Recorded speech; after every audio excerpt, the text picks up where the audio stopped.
आज अपन बात करेंगे ठोसों में चुंबकीय गुणों के बारे में। देखो, आपकी जो सॉलिड है, ठोस पदार्थ है, वो भी चुंबकीय गुण प्रदर्शित करते हैं और वो 5 प्रकार से चुंबकीय गुण प्रदर्शित करते हैं। अनुचुंबकीय, प्रतिचुंबकीय, लो चुंबकीय, प्रतिलो चुंबकीय और इनके बीच का फेरी चुंबकीय। कोई भी ठोस पदार्थ जो है वो चुंबकीय गुण क्यों प्रदर्शित करता है, उसके पीछे का क्या कारण है और इसके बारे में अपन बात करेंगे। तो देखिए, ठोस जो है, पहली बात आती है कि चुंबकीय गुण कैसे रखता है। तो अपन कहते हैं प्रत्येक पदार्थ जो है वो, उसका छोटा कण जो है वो परमाणु होता है। स्मॉलेस्ट नहीं, एक छोटा कण जो है वो परमाणु होता है। इस परमाणु जो है उसमें प्रोटॉन, इलेक्ट्रॉन और न्यूट्रॉन्स होते हैं। तो परमाणु, जैसे आप कह दो कि ये जैसे परमाणु है, इस परमाणु का ये न्यूक्लियस है और यहाँ इसकी कक्षा में पाया जाता है इलेक्ट्रॉन। तो परमाणु की कक्षा में इलेक्ट्रॉन जो होता है वो क्या करता है, इसके चारों तरफ चक्कर लगाता रहता है। अब चूंकि इलेक्ट्रॉन एक आवेशित कण है, तो वो जब एक चक्कर लगाएगा तो इस कक्षा में जब कक्षीय गति करेगा तो एक करंट उत्पन्न होगा। इसी प्रकार से अगर ये कक्षा में भी चक्कर लगाता रहता है और अपनी परमाणु जो होता है अपनी अक्ष के चारों तरफ भी, अक्ष पर भी घूमता रहता है, जिसको चक्रण गति बोलते हैं। तो परमाणु में 2 प्रकार की गतियां हैं, एक कक्षीय गति जो कि कक्षा में पाई जाती है, जो कि नाभिक के चारों ओर है, और एक अपनी ही अक्ष पर चक्रण गति। इन दोनों गतियों की वजह से इलेक्ट्रॉन आवेशित कण होने के कारण और साथ ही इन 2 गतियों के कारण ये एक चुंबकीय आघूर्ण उत्पन्न करता है। क्योंकि आवेशित कण है और गतियां हो रही है 2 प्रकार की, कक्षीय और अक्षीय यानी चक्रण गति, तो इनके कारण जो है एक चुंबकीय आघूर्ण उत्पन्न होता है। इलेक्ट्रिकल, क्योंकि एक इलेक्ट्रिकल सर्किट बन गया, करंट सर्किट बन गया एक, ये इस सर्किट में करंट दौड़ रहा है, इलेक्ट्रॉन गति कर रहा है, तो करंट क्रिएट होने की वजह से क्या होगा, चुंबकीय आघूर्ण उत्पन्न होता है। ठीक है, तो चुंबकीय आघूर्ण जो होगा वो, उसकी आघूर्ण की दिशा जो होगी वो इस दिशा में होगी। वो आप तुम इस हैंड रूल से पता ही है तुम लोगों को कि इधर अगर इलेक्ट्रॉन चक्कर लगा रहा था, इस डायरेक्शन में अगर इलेक्ट्रॉन के चक्रण की दिशा है तो उसका चुंबकीय आघूर्ण की डायरेक्शन ऊपर की तरफ होगी। यानी कि ये परमाणु है तो इसकी डायरेक्शन जो होगी चुंबकीय आघूर्ण की वो इस दिशा में होगी। जिधर ये अपनी चक्रण गतियां कर रहा है, जिस डायरेक्शन में चक्रण गतियां हो रही है उस डायरेक्शन में क्या होगा, आपका जो है एक चुंबकीय आघूर्ण उत्पन्न होगा इस परमाणु में। तो हम यूं कह सकते हैं कि प्रत्येक परमाणु का ये इलेक्ट्रॉन जो है, प्रत्येक इलेक्ट्रॉन जो है एक सूक्ष्म, एक हल्के चुंबक की तरह व्यवहार करता है, बहुत छोटे चुंबक की तरह व्यवहार करता है, जिसका जो इकाई है वो एक बहुत ही छोटी इकाई है, बोर मैग्नेटॉन। इस बोर मैग्नेटॉन इकाई में अपन मापते हैं, जिसको अपन MB से प्रदर्शित करते हैं। तो अब अपन ये समझ सकते हैं, अगर आपसे कोई पूछे कि प्रत्येक पदार्थ, ठोस पदार्थ जो है वो चुंबकीय गुण क्यों प्रदर्शित करता है, तो आप ऐसे कह सकते हो कि प्रत्येक पदार्थ का छोटा कण परमाणु है जिसमें इलेक्ट्रॉन है, और इलेक्ट्रॉन में 2 प्रकार की गतियां हैं, कक्षीय यानी कक्षा के चारों तरफ और चक्रण गति। और इलेक्ट्रॉन एक आवेशित कण है और ये इसकी इस गतियों के कारण, इस आवेशित कण की गतियों के कारण जो है 2 प्रकार की गतियों के कारण एक चुंबकीय आघूर्ण उत्पन्न होता है, और उस चुंबकीय आघूर्ण की दिशा जो होती है वो चक्रण की दिशा में होती है। और क्योंकि ये इलेक्ट्रिकल करंट उत्पन्न करेगा जिसकी वजह से एक चुंबकीय आघूर्ण उत्पन्न हो जाएगा। ये तुम लोगों को एक बात बता देनी है, जिसकी इकाई क्या आती है, बोर मैग्नेटॉन MB से प्रदर्शित करते हैं। ये तो बात हुई इस चुंबकीय आघूर्ण उत्पन्न करने के कारण। तो हम यूँ कह सकते हैं प्रत्येक पदार्थ में चुंबकीय आघूर्ण होता है, प्रत्येक पदार्थ का एक इलेक्ट्रॉन जो होता है वो छोटे चुंबक, सूक्ष्म चुंबक की तरह व्यवहार करता है। अब इन चुंबकीय गुणों के आधार पर जो है वो ठोस पदार्थ को 5 पार्ट में क्लासिफाइड किया गया है। जैसे सबसे पहला है आपका अनुचुंबकीय, और दूसरा है प्रतिचुंबकीय, और तीसरा पदार्थ ठोस जो है वो आपका है लो चुंबकीय, और चौथा है प्रतिलोह चुंबकीय, और अगला जो है वो फेरी चुंबकीय।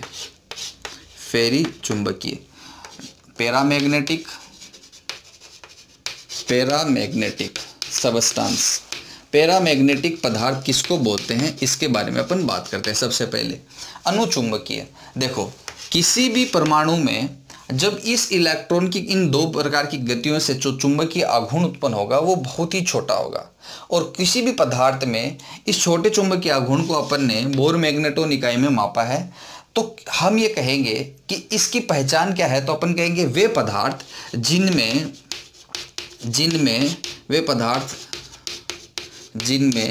अयुग्मित इलेक्ट्रॉन पाया जाता है, अयुग्मित इलेक्ट्रॉन पाया जाता है, वे पदार्थ जो होंगे वो पैरामैग्नेटिक या अनुचुंबकीय पदार्थ कहलाएंगे।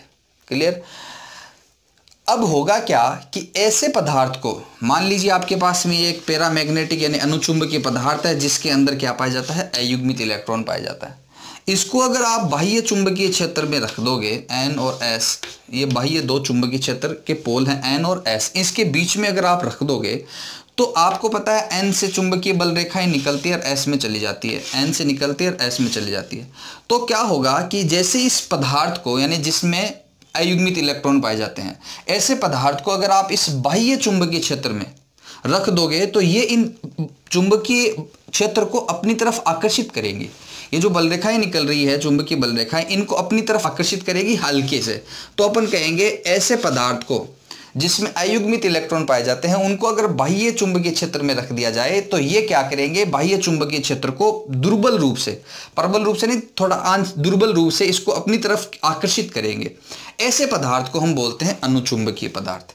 लेकिन होगा क्या, जैसे ही हम इस पदार्थ को इस चुंबकीय क्षेत्र से हटा लेंगे, मतलब इस चुंबकीय क्षेत्र को हटा लेंगे, और तो ये पदार्थ, ये जो आकर्षण का है चुंबक को, ये जो आकर्षण का गुण ये रख रहा है दूसरे पदार्थ को, ये खो देगा। तो इसका चुंबकीय गुण जो होगा वो जैसे ही चुंबकीय क्षेत्र हटाओगे वापस ये खो देगा। जैसे चुंबकीय क्षेत्र में रखोगे ये वापस से चुंबकीय क्षेत्र द्वारा आकर्षित होगा।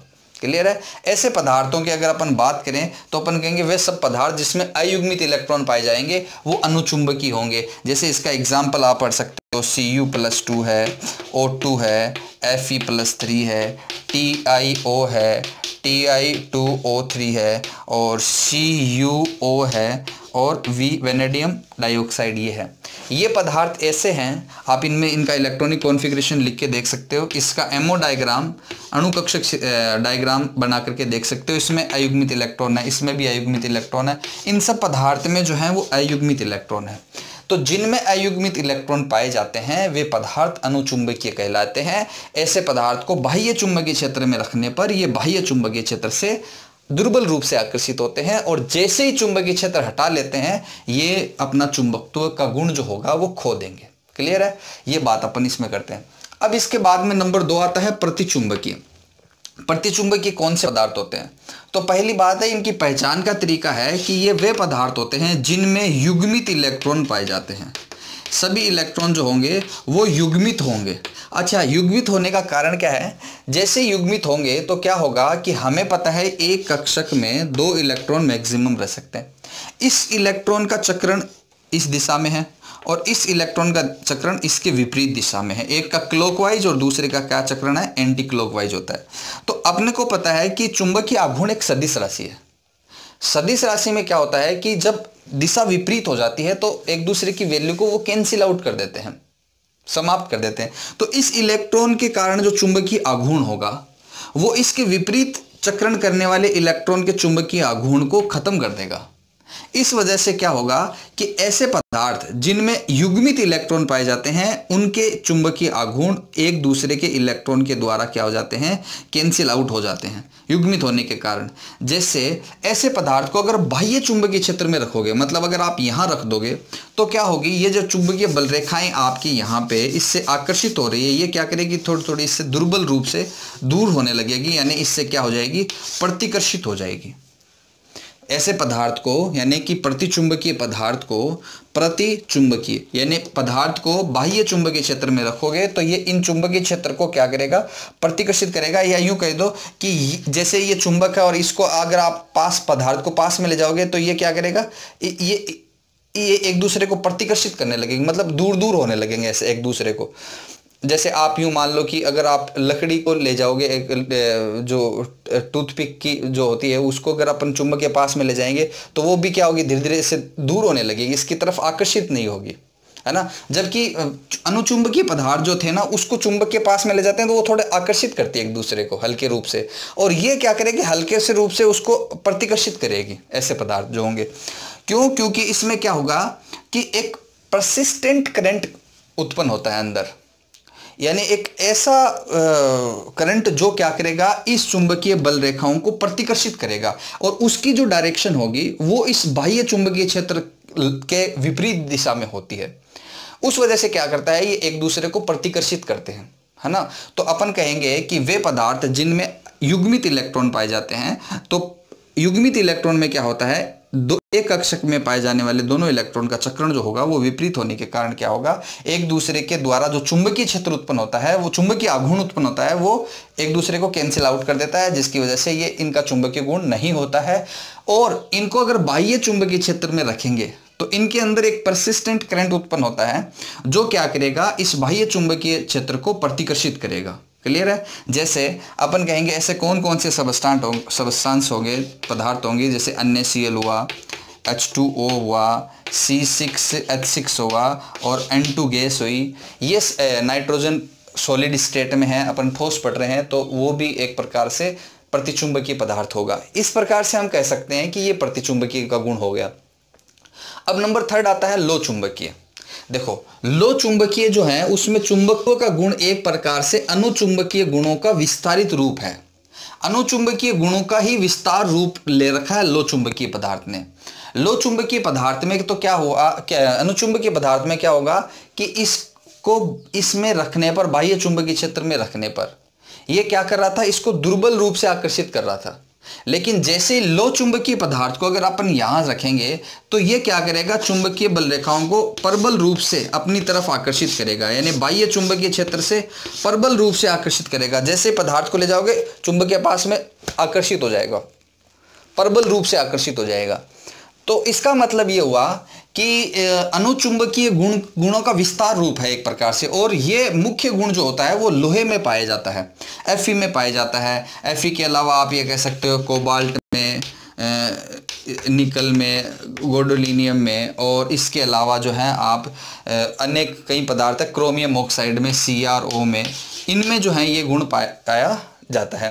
तो होता क्या है इस पदार्थ में, आप कहोगे अनुचुंबकीय गुणों का विस्तार है। ऐसे पदार्थ को अगर बाह्य चुंबकीय क्षेत्र में रखेंगे तो ये बाह्य चुंबकीय क्षेत्र को क्या करेगा, प्रबल रूप से आकर्षित करेगा। अयुग्मित इलेक्ट्रॉनों की संख्या ज़्यादा होगा इसमें। जैसे आपने कहा कि Fe, तो Fe में ये मुख्य गुण पाया जाता है। अच्छा, एक और इसके इन 3 जो लक्षणों को अपन एक डोमेन से एक्सप्लेन कर सकते हैं। अब ये डोमेन एक नया वर्ड आया और अब तक नहीं आया। डोमेन क्या होते हैं, तो देखो ऐसे पदार्थ हैं, लो चुंबकीय पदार्थ, प्रतिलो चुंबकीय पदार्थ और फेरी चुंबकीय पदार्थ के गुण जो होंगे, इनके विस्तारित गुण हैं। इन दोनों के विस्तारित गुणों को अपन इनके विस्तारित गुणों को इनमें एक्सप्लेन करेंगे।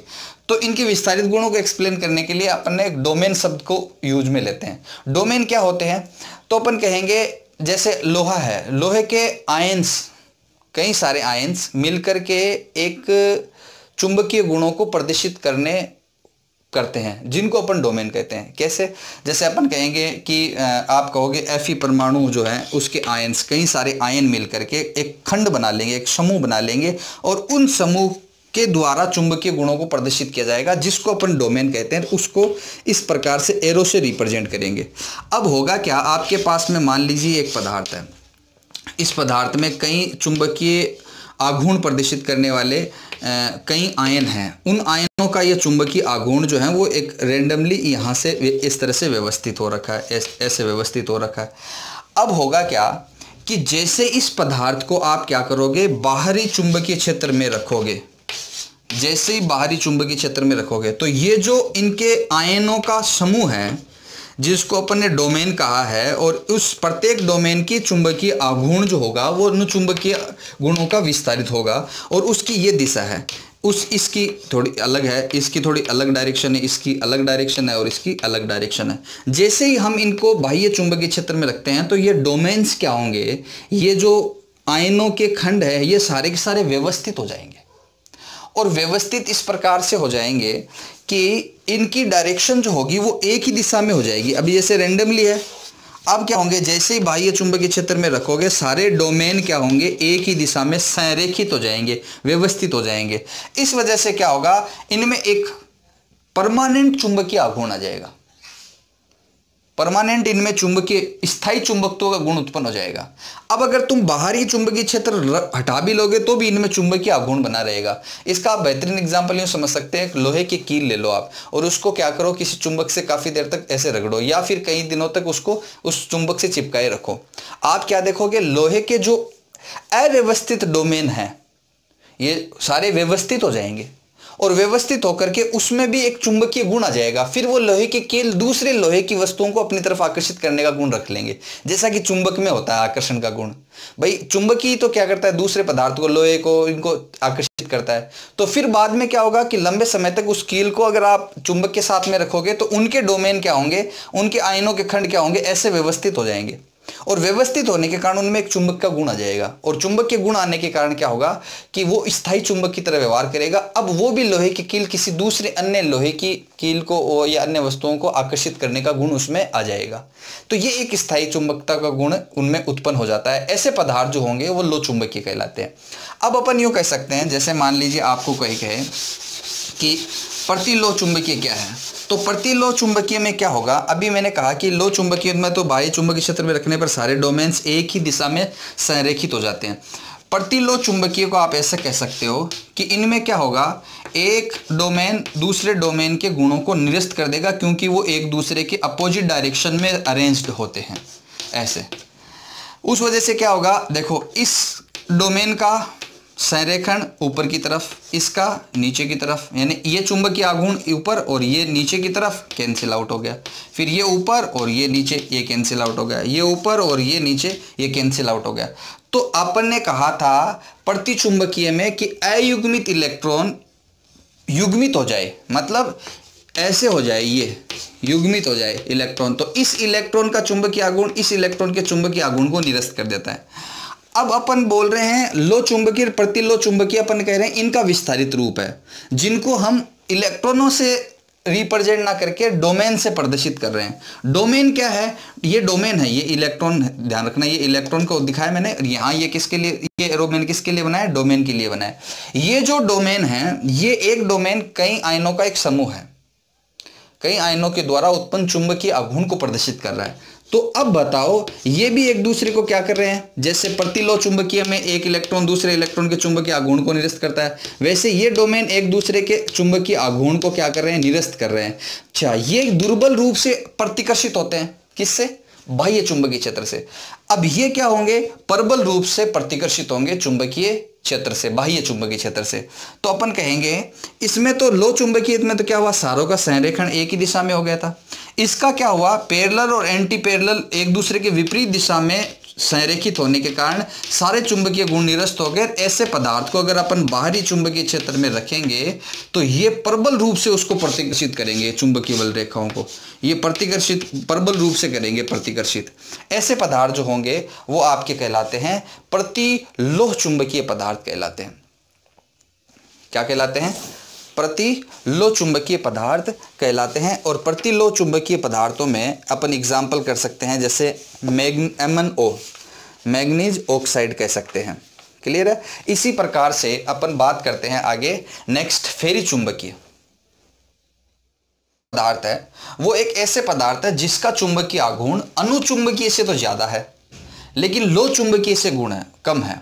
मतलब चुंबकत्व का गुण है प्रतिचुंबकीय और प्रतिलोह चुंबकीय का गुण नहीं है, मतलब प्रतिकर्षण का नहीं है। बाहरी चुंबकीय क्षेत्र में रखोगे तो प्रतिकर्षित नहीं करेगा, करेगा तो आकर्षित, लेकिन कितना आकर्षित करेगा, जितना अनुचुंबकीय पदार्थ होते हैं ना बाहरी चुंबकीय क्षेत्र से आकर्षित, उससे तो ज्यादा। लेकिन लो चुंबकीय तो बहुत ज्यादा आकर्षित होते हैं, उससे कम। ठीक है, तो इन दोनों के बीच के चुंबकीय गुण रखने वाले पदार्थ को क्या बोलते हैं, फेरी चुंबकीय पदार्थ बोलते हैं। क्लियर है। तो फेरी चुंबकीय को एक्सप्लेन करना है तो आपको किसका सहारा लेना है, अनुचुंबकीय और लोह चुंबकीय को लेना है, कि वे पदार्थ जिनके चुंबकीय आघूर्ण का मान जो होता है, चुंबकीय गुणों का मान जो है वो अनुचुंबकीय से तो ज्यादा है, लेकिन लोह चुंबकीय से क्या है, कम है। अब अपन इसमें कहेंगे कि ऐसा क्यों है। ऐसा इसलिए है क्योंकि इनके जो डोमेन होते हैं, किनके, फेरी चुंबकीय पदार्थों के, उनमें क्या होते हैं, कुछ तो समानांतर होते हैं, मतलब एक ही दिशा में होते हैं, और एक विपरीत हो गया। फिर क्या हुआ, 2-3 प्रति समानांतर हो गए, समानांतर हो गए, 1 प्रति समानांतर हो गया। तो देखो सारे मान कैंसिल आउट नहीं हुए। जैसे इसकी दिशा भी इस दिशा में, फिर इसकी भी दिशा में, दो की एक दिशा में है तो एक की अपोजिट दिशा में है, तो नष्ट तो होगा चुंबकीय आघूर्ण, पर कंप्लीटली नष्ट नहीं होगा, कुछ रह जाएगा, कुछ चुंबकीय गुण रह जाएगा। फिर देखो दो की एक दिशा में है, फिर एक दूसरे की विपरीत दिशा में, तो फिर देखो चुंबकीय गुण जो होगा वो नष्ट नहीं होगा कंप्लीटली, कुछ रह जाएगा। कितना रह जाएगा? इतना रह जाएगा कि अनुचुंबकीय से तो ज्यादा होगा, लेकिन लो चुंबकीय से क्या होगा, इनका चुंबकीय आघूर्णों का मान ज्यादा होगा, कम होगा। तो ये अपन ऐसे पदार्थों को बोलते हैं फेरी चुंबकीय पदार्थ। क्लियर? तो ये तो है फेरी चुंबकीय पदार्थ। अब फेरी चुंबकीय पदार्थों में अपन अगर एग्जाम्पल की बात करें तो अपन कहेंगे कि जितने भी फेराइट है करो कि जो भी अपन पढ़ते हैं उस सबको क्या किया करो, आप वीडियो को देख करके कॉपी और पेन पेंसिल लेके बैठा करो, ताकि क्या हो, अपन उस चीज़ को जैसे जैसे एक रफ वर्क में उतारते भी जाए। साथ में कॉपी रखा करो, जैसे जैसे बोर्ड पे एक्सप्लेनेशन हो वैसे वैसे आप कॉपी में भी उतारते रहो। तो ये ताकि क्या होगा कि आपके पास में एक लीनियर नोट्स होंगे, ग्राफिकल नोट्स होंगे, जिससे आप क्या होगा कि उस थ्योरी को इजीली याद कर सकते हो, मतलब लर्न कर सकते हो। तो ये एक उसका एक अल्टरनेट फ़ायदा रहता है कि जैसे बोर्ड पे एक्सप्लेन होता है वैसे अपन कॉपी में उतारते हैं, तो उससे क्या होता है, इजी याद होता है। बजाय थ्योरी के अपन जैसे पीडीएफ में थ्योरी पढ़ते हैं, उसमें एक डिस्क्रिप्टिव एक्सप्लेन होता है जिसमें पूरी कंप्लीट थ्योरी होती है, तो उसमें आपको पूरा पैराग्राफ्स मिलते हैं, और उसकी बजाय जो है वो लीनियर रिप्रेजेंटेशन जो बोर्ड पे जैसे जिस तरह से प्रदर्शित किया होता है उसको एक समझते हैं, तो उसमें क्या होता है कि अपन को याद करने में आसानी रहती है। इसलिए कॉपी पेन पेंसिल आप लेके बैठा करो इस वीडियो को देखने के लिए, ताकि इजी से याद हो। ओके गाइस, चलिए मिलते हैं नई क्लास में। 2O4 के मेटल Fe2O4 के कंपाउंड जिसके साथ में Mg जुड़ा हुआ हो या कोई और धातु आयन जुड़ा हुआ हो, ये पदार्थ जो होंगे वो फेरी चुंबकीय पदार्थ कहलाएंगे। तो आई होप मैंने आपको पांचों प्रकार के चुंबकीय पदार्थों के बारे में बता दिया कि कितने टाइप के क्लासिफाइड किए गए। एक अनुचुंबकीय, प्रतिचुंबकीय और लो चुंबकीय, प्रतिलो चुंबकीय और फेरी चुंबकीय। इन तीनों को जब एक्सप्लेन करो तो आप किससे करोगे? डोमेन से करोगे। डोमेन को करके आपको क्या करना है कि ये इस तरह से डोमेन बना देना है। लो चुंबकीय में तो सारे डोमेन्स एक ही दिशा में, और प्रतिलो चुंबकीय में एक अपोजिट, फिर एक ऊपर की तरफ, फिर एक नीचे की तरफ, फिर एक ऊपर की तरफ। और फेरी चुंबकीय में क्या करना है, किन्हीं दो या तीन को एक दिशा में कर देना, फिर एक अपोजिट कर देना, फिर दो या तीन को ऊपर की तरफ कर देना, एक को अपोजिट कर देना, ताकि क्या हो, सारे चुंबकीय आघूर्ण जो पूरा चुंबकीय आघूर्ण पदार्थ का नष्ट ना हो। क्लियर है? आई होप आपको ये बात समझ में आई होगी। इस तरह से हम ठोसों को, चुंबकीय गुणों को एक्सप्लेन कर सकते हैं। ओके गाइस, करो कि जो भी अपन पढ़ते हैं उस सबको क्या किया करो, आप वीडियो को देख करके कॉपी और पेन पेंसिल लेके बैठा करो, ताकि क्या हो, अपन उस चीज़ को जैसे जैसे एक रफ वर्क में उतारते भी जाए। साथ में कॉपी रखा करो, जैसे जैसे बोर्ड पे एक्सप्लेनेशन हो वैसे वैसे आप कॉपी में भी उतारते रहो। तो ये ताकि क्या होगा कि आपके पास में एक लीनियर नोट्स होंगे, ग्राफिकल नोट्स होंगे, जिससे आप क्या होगा कि उस थ्योरी को ईजिली याद कर सकते हो, मतलब लर्न कर सकते हो। तो ये एक उसका एक अल्टरनेट फ़ायदा रहता है कि जैसे बोर्ड पे एक्सप्लेन होता है वैसे अपन कॉपी में उतारते हैं, तो उससे क्या होता है, इजी याद होता है। बजाय थ्योरी के अपन जैसे पीडीएफ में थ्योरी पढ़ते हैं, उसमें एक डिस्क्रिप्टिव एक्सप्लेन होता है जिसमें पूरी कंप्लीट थ्योरी होती है, तो उसमें आपको पूरा पैराग्राफ्स मिलते हैं, और उसकी बजाय जो है वो लीनियर रिप्रेजेंटेशन जो बोर्ड पे जैसे जिस तरह से प्रदर्शित किया होता है उसको एक समझते हैं। तो उसमें क्या होता है कि अपन को याद करने में आसानी रहती है। इसलिए कॉपी पेन पेंसिल आप लेके बैठा करो इस वीडियो को देखने के लिए, ताकि इजी से याद हो। ओके गाइस, चलिए मिलते हैं नई क्लास में।